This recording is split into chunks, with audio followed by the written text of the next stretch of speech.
Alors aujourd'hui, spécialiste du marketing, Jean-Jacques Streleski. On va lui poser certaines questions pour vous aider dans la partie ce qu'on appelle marketing, mais on verra que ce n'est pas tout à fait du marketing traditionnel qu'on va vous proposer pour démarrer votre projet d'entreprise. Alors Jean-Jacques, merci de collaborer à ce MOOC. C'est vraiment un honneur pour nous, en tant que grand spécialiste du marketing, ancien dirigeant de grande agence de publicité. On est sûr que tu vas nous donner des excellents conseils. Je l'espère. Je vais te poser quelques questions. D'accord. La première question, c'est qu'aujourd'hui, c'est vrai qu'on ne fait plus du commerce, des affaires comme avant, et que de plus en plus, même si on vend un produit ou un service, l'emballage devient presque des fois plus important que le contenu et qu'on rajoute d'autres services. Qu'est-ce que tu aurais à nous dire sur ce point-là ? C'est-à-dire que produit, service, effectivement, les deux notions ont tendance à se confondre.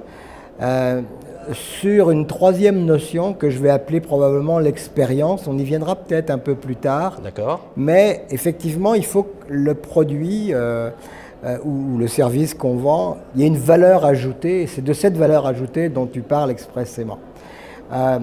Il est évident qu'aujourd'hui, le côté relationnel reprend de la dimension à l'ère du 2.0, reprend une dimension qu'il avait peut-être connue jadis, mais que, évidemment, les grandes marques ou les grands prestataires de services sur lesquels ils sont extrêmement sensibles pour, aller chercher des clients, des nouveaux clients, et surtout, garder les anciens clients, car la base de la clientèle constitue encore ta première source de commerce sur laquelle... Et la valeur d'une entreprise. Et la valeur d'une entreprise. Donc, c'est très important. Alors, évidemment, tout le monde en fait davantage. Donc, c'est cette plus-value-là qu'on va qualifier les uns d'expérience, les autres de plus-value, tout simplement, de la marque, qui font qu'elles poussent les entreprises à véritablement faire du tout inclus, dans le fond.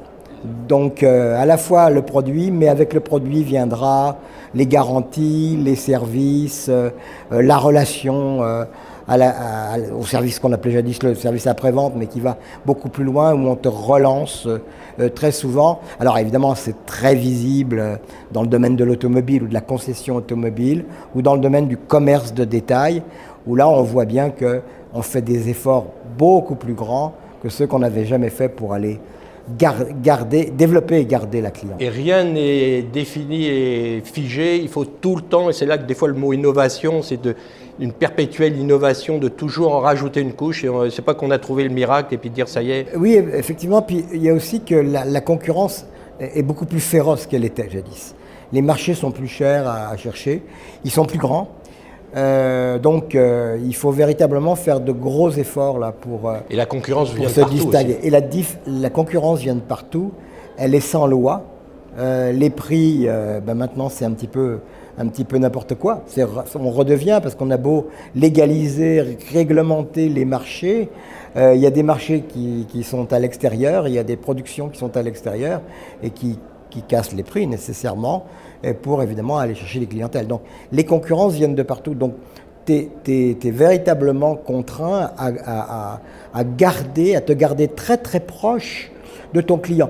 Et ça, c'est un peu sain, parce que c'est les bases même du commerce, c'est de garder cette relation. Alors on a beaucoup parlé de B2B, on a beaucoup parlé de B2C. Moi, je pense qu'on devrait parler beaucoup maintenant du H2H, c'est-à-dire d'humain à humain, où on retrouve un peu ce qu'a été le commerce jadis, l'obligation, la nécessité d'être en parfaite symbiose avec son client, mais entre le producteur, on va dire, de produits-services et l'utilisateur. Et même si ça se fait par Internet, c'est pas le... Eh bien, Internet, canal. on va dire de hashtag à hashtag. Mais tu vois, ce H2H, il reprend une vraie perspective, mais avec du sens, et qui n'est pas uniquement le sens commercial. Il est aussi fait de son sens humain, et ça, c'est plutôt une bonne nouvelle. Oui. Alors, je surfe sur ce que tu viens de nous dire. Avant, on avait des relations ponctuelles avec un client. Il venait dans le magasin, bon, on le voyait, ou peu importe, c'était notre client qui nous passait une commande. Et aujourd'hui, cette notion d'être en perpétuelle continuité, d'être toujours en relation, qu'ils ne nous appellent pas, qu'ils ne viennent pas nous voir, il faut qu'on maintienne ce contact. Sans ça, il est tellement sollicité par d'autres. Donc c'est à présent. J'ai un petit peu, c'est comme dans un couple. Là. Si on ne fait pas attention à son conjoint tous les jours, on risque de le perdre aujourd'hui. Avec cette espèce de notion qui met une difficulté de plus, c'est d'être sincère. C'est d'avoir de l'authenticité, c'est d'avoir de l'éthique, c'est d'avoir de la transparence, c'est d'avoir du dialogue, c'est-à-dire du véritable échange.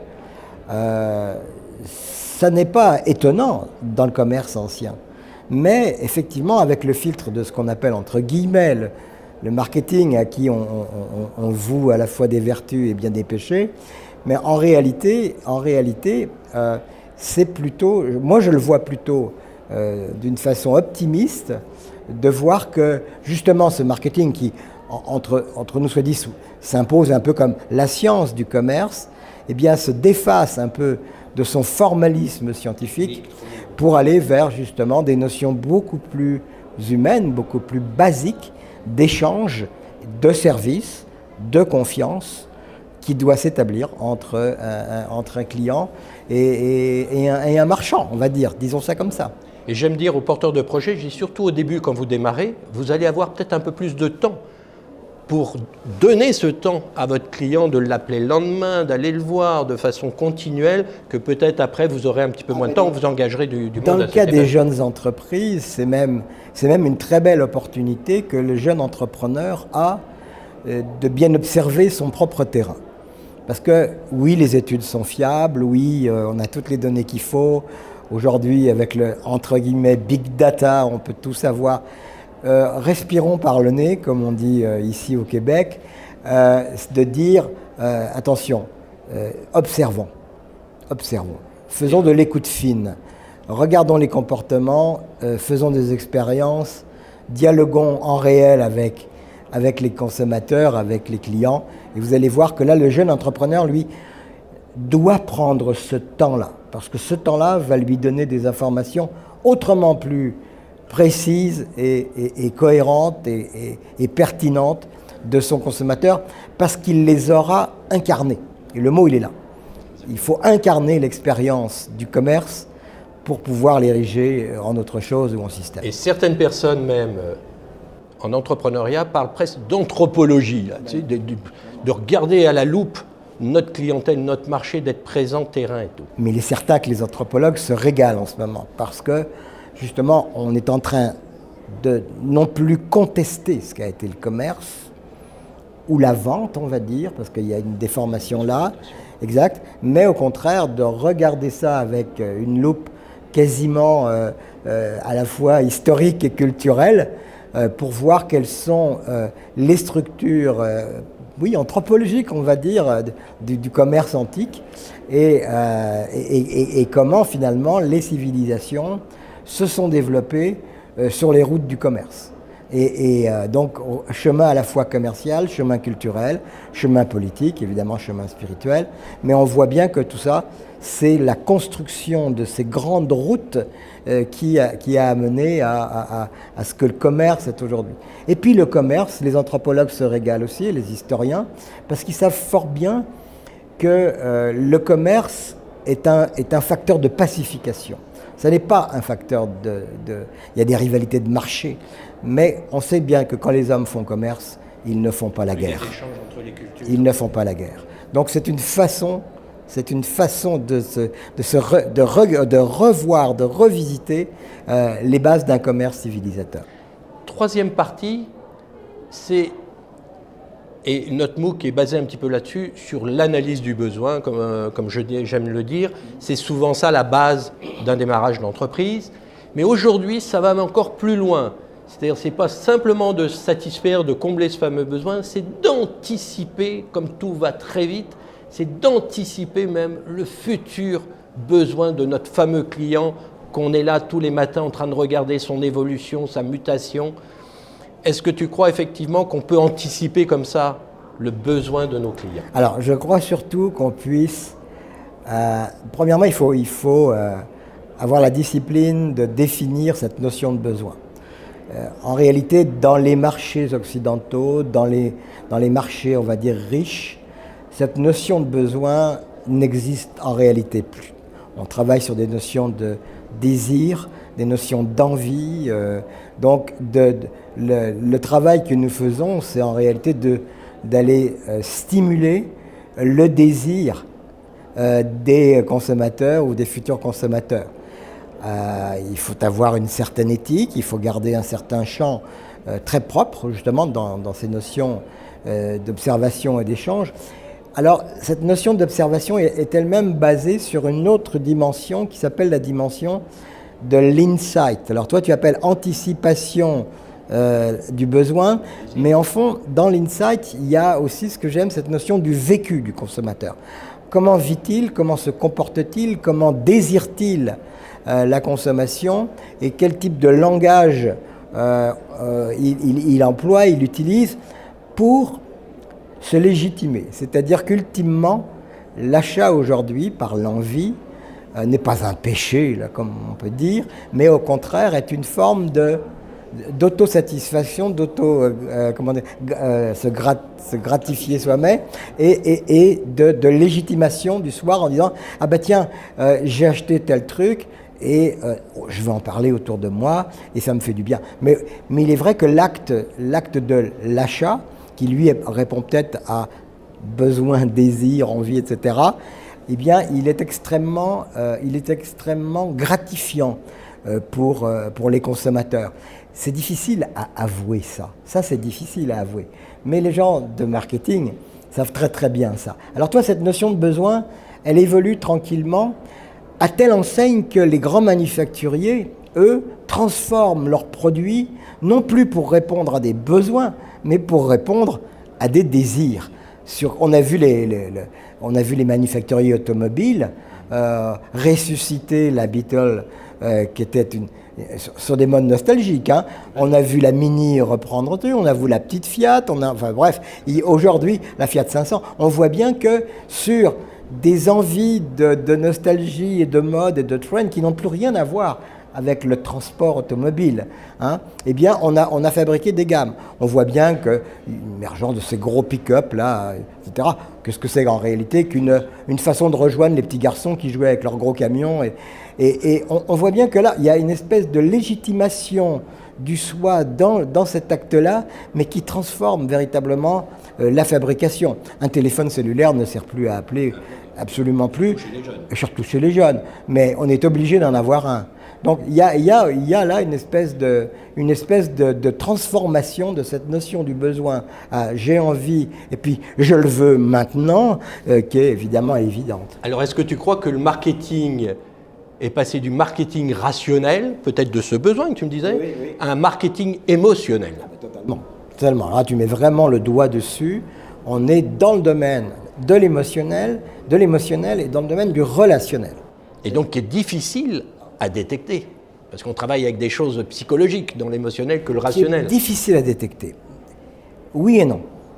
Parce que dans le commerce, ça existe. Souviens-toi, quand tu rentrais dans la pâtisserie au coin de chez vous ou dans le magasin de bonbons, tu sentais qu'on éveillait bien certains de tes sens et de ta convoitise vers les odeurs. Vers les odeurs, etc. Donc ça a existé.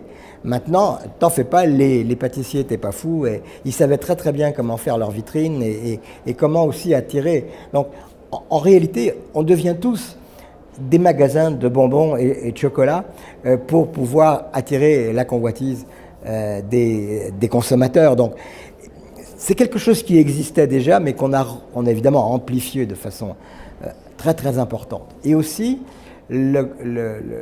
comment dirais-je, le marketing d'aujourd'hui intègre des projections, c'est vrai, de certains comment dirais-je, groupes, hein, qu'on appelle des communautés maintenant. Donc là, on est véritablement dans du marketing tribal, où c'est plus tellement le besoin de ces gens, mais c'est plus cette attirance communautaire qu'ils ont à partager une même passion. Alors on voit bien les clubs de Harley Davidson, qui sont des papis de nos âges. Il y a eu une renaissance. Il y a une renaissance, très bien. Mais c'est la même que des surfeurs avec leurs planches à neige ou leurs planches à roulettes. C'est la même que... Enfin bref, les communautés sont les communautés. À l'intérieur de ça, on pratique une relation presque, j'ose pas dire le mot, mais c'est le mot sectaire. Dans le fond, on se reconnaît dans une marque. Et oui, évidemment. Et c'est un club. C'est un peu, c'est très privé finalement. Et les marques adorent ça parce qu'elles tiennent captives des communautés, des audiences, des cibles avec lesquelles elles ont des relations impeccables. Donc voilà un petit peu comment ça évolue les choses dans les clivages, on va dire, qu'on avait autrefois. Alors tu me permets, Jean-Jacques, de faire maintenant le lien. Est-ce que Kotler est mort avec ses fameux 4P? Oui.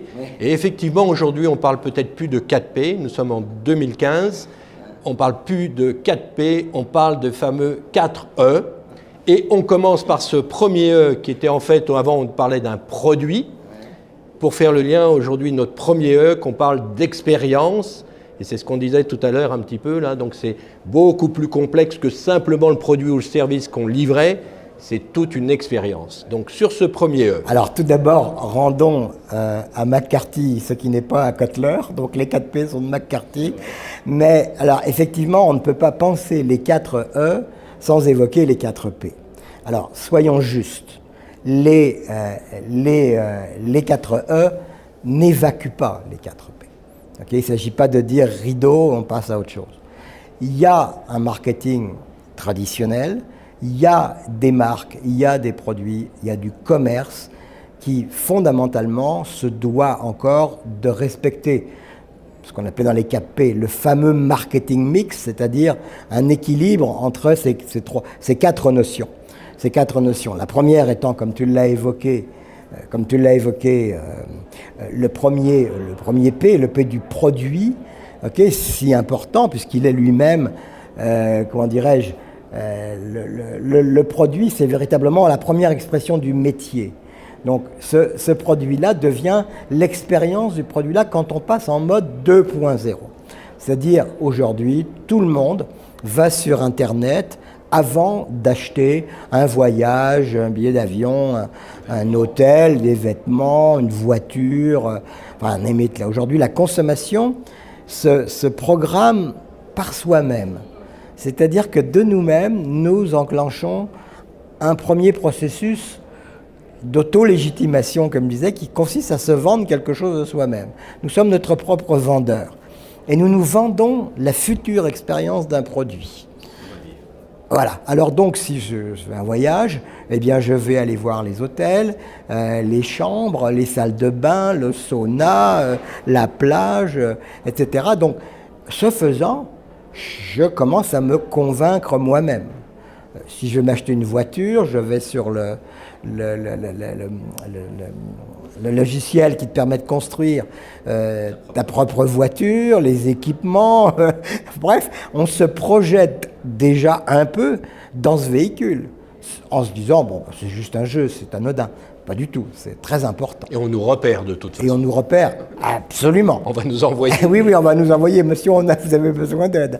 Alors, donc, tout de suite, il faut savoir que ce E de l'expérience du produit est fondamental, déterminant dans le succès commercial futur de la marque. Donc c'est extrêmement suivi aujourd'hui et tout à l'avenant. On a compris que le web était un merveilleux vendeur ou un merveilleux auto-vendeur, c'est-à-dire permet aux gens de renforcer ces notions de désir, dont je parlais tout à l'heure, et puis aussi sans intermédiaire. C'est-à-dire que la marque est passive, elle est là, et puis vivez-moi. Mais vous êtes sur mon site, je vous vois.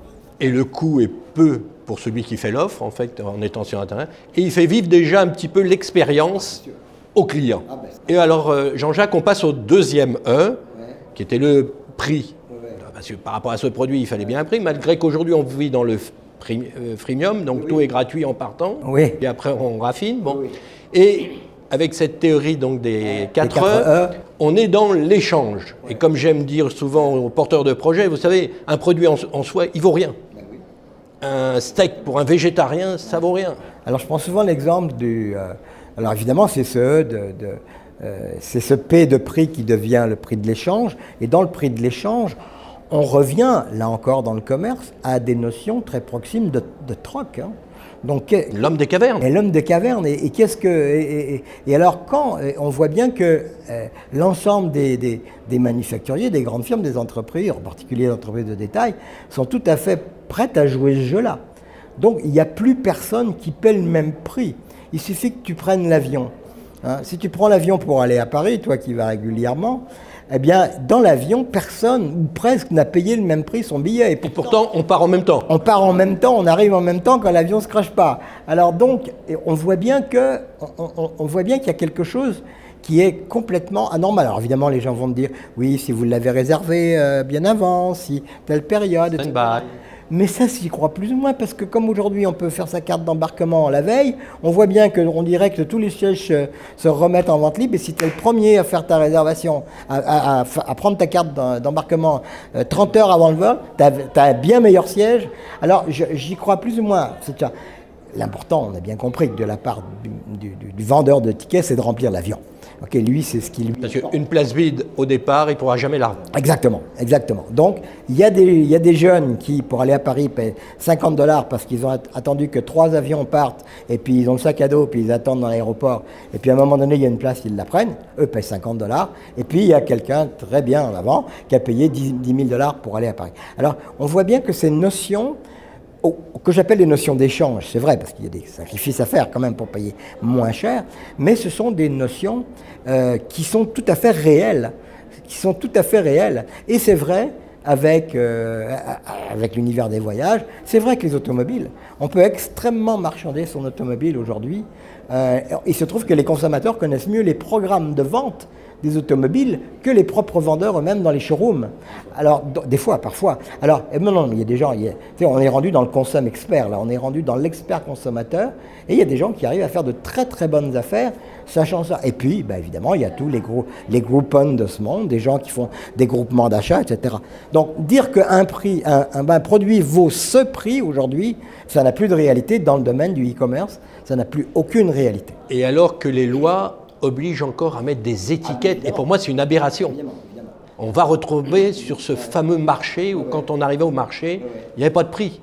On négociait. Puis on arrivait 10 minutes avant la fin du marché, on vous vendait les fraises un peu moins chères. Disons que le prix étiquette est une indication, mais il est vrai qu'on arrive encore, même dans n'importe quel commerce, à pouvoir négocier.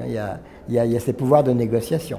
Alors, on passe à notre troisième E, qui était la publicité, la promotion, et qui aujourd'hui vient d'un E qui s'appelle évangélisation. J'espère que tu vas nous parler d'Apple là-dessus. Oui, bien sûr. Alors, c'est le même phénomène. Dans le fond, quand on voit bien que la publicité et la promotion, puis je suis issu de ce milieu-là, je sais de quoi je parle, c'était la partie toujours la plus importante. C'était la partie qui mettait au vu et su de tous l'existence de ce produit ou de cette marque. Sur des médias... Sur les médias traditionnels, la télévision, les journaux, le cinéma, les affiches, la radio, évidemment. Donc, tout ça existe encore. Mais dans le fond, aujourd'hui, étant donné que sur le même principe de l'expérience tout à l'heure, je me vends quelque chose à moi-même, quand je me suis vendu quelque chose à moi-même et que je suis allé l'acheter pour vrai, j'ai envie de le dire à tout le monde. Alors, évidemment, je prends souvent ce cas de Apple où on voit ce phénomène hallucinant qui est quand Apple lance un nouveau téléphone, un nouveau produit, un nouveau gadget, il en fait une communication effrénée, non pas par voie de publicité, mais par voie des journaux télévisés nationaux parfois. Guérilla marketing. Où on nous montre les files d'attente des gens devant la boutique Apple, à New York ou ici, ou à Paris. Et, avec même des émeutes à Pékin. Oui, des émeutes à Pékin. Et il y a des journalistes qui disent « Depuis combien de temps êtes-vous là ?» Moi, ça fait 5 heures que j'attends, on est parti la veille, etc. Enfin, des histoires abracadabrantes pour se procurer un téléphone. Et on a même vu au Québec, je m'excuse de t'interrompre, À moins 20, les gens venir la veille au soir et passer la nuit à moins 20. Mais bien sûr, pour être les premiers à avoir... Alors pourquoi veulent-ils être les premiers? À la fois pour véritablement, parce qu'il y a des quantités limitées probablement dans les premiers jours, mais pour être les premiers, mais surtout pour être les premiers à dire aux autres, quand ils vont rentrer chez eux et qu'ils vont aller sur Facebook, et ils vont se faire un selfie avec leur ancien téléphone, et ils vont le mettre sur le Facebook en disant « Nanana, moi j'ai l'iPhone 6, et c'est formidable, c'est cela ». Donc on voit bien ce phénomène, c'est le phénomène de l'évangélisation. C'est-à-dire que ce n'est pas quelqu'un qui le dit à ma place, c'est moi, qui le dit à ma communauté, qui va le dire à d'autres communautés, etc. Et quand tu multiplies ça par le nombre de gens qui se sont procurés un téléphone le jour ou dans la semaine qui suit le lancement, il y a un buzz de dizaines de millions de consommateurs qui fait que le succès de la vente de l'appareil est assuré Et là, l'entreprise vient d'avoir une force de vente avec des ambassadeurs qui ne pourraient jamais se payer. Mais absolument, et c'est tout le génie de Apple qui a réussi à très bien comprendre cette notion de communauté, cette notion presque secte, parce que quand on voit ce que Steve Jobs a été, on se demande s'il n'a pas été un dieu, et on voit bien, en tous les cas un gourou, on voit bien que ce phénomène-là est un phénomène réel d'une grande virtualité. C'est une réalité d'une virtualité. Et ça, c'est quelque chose qui est assez effarant. En tous les cas, pour les profs de marketing, c'est quelque chose. C'est nouveau, en plus. Ah oui, c'est complètement nouveau. Et cette évangélisation, en fait, elle est supportée aussi par la marque qu'on a vue avec Pierre Balefet, là, qui nous parlait de ça. Il y a un renforcement avec cette marque. Oui. C'est le tatouage, entre guillemets, que les gens se... C'est complètement le tatouage, c'est l'adhésion à la marque, à ses valeurs, et aussi ce que mon ami Pierre Balefet appelle la réduction de l'incertitude. C'est-à-dire quand une marque est établie à ce point, elle est un repère rassurant. Pour dissonance cognitive. Une dissonance cognitive, on va dire. Alors, et le consommateur, à ce moment-là, est dans son monde, dans sa famille. Et là, il est bien. Et là, évidemment, il en parle à tout le monde. On passe au 4e et dernier E. Ouais. Et on est des baby-boomers, on ne va pas se le cacher. Nous, on parlait avant, il y a 30 ans, 40 ans, l'emplacement, c'est important. Être dans la rue commerciale de telle ville, être à tel endroit, du bon côté ou quoi que ce soit. Donc notre 4e E pour l'emplacement, c'est devenu everywhere. C'est ça. Alors maintenant... Un petit peu partout et en tout temps. C'est-à-dire que, oui, ce qui ne veut pas dire que l'emplacement, le lieu n'est pas encore important quand il s'agit en particulier du commerce de détail, parce qu'il y a encore cette existence-là. Mais si on regarde sur le plan des firmes ou des manufactures, là, il y a quelque chose qui est tout à fait saisissant, et tous ces gens qui achètent par le web, par Internet, se foutent complètement de l'endroit où il est fabriqué, de son origine. La seule chose qu'ils regardent, c'est évidemment le prix, et la deuxième chose qu'ils exigent, c'est de l'avoir tout de suite, le plus vite possible, rapide. Alors on voit bien maintenant que c'est très facile de se procurer un item à bon prix, à condition qu'il arrive dans les 3 jours, et là les gens sont satisfaits. Donc il n'y a plus du tout cette notion de je vais acheter de tel pays ou de tel avec tel. Il y a quand même une conscience, on va dire, disons. Semi-planétaire qui s'organise sur... Surtout quand on paye, on veut savoir un petit peu où va l'argent. On veille un peu à l'éthique des choses, mais dans le fond, quand on nous offre un prix qui est alléchant, et puis surtout une rapidité de livraison qui fait partie un peu, on retombe sur la conversation, mais du service étendu que les marques nous rendent, celle de nous livrer rapidement, eh bien ce E-là, véritablement du everywhere, est le plus important et conditionne aussi forcément le succès d'une opération.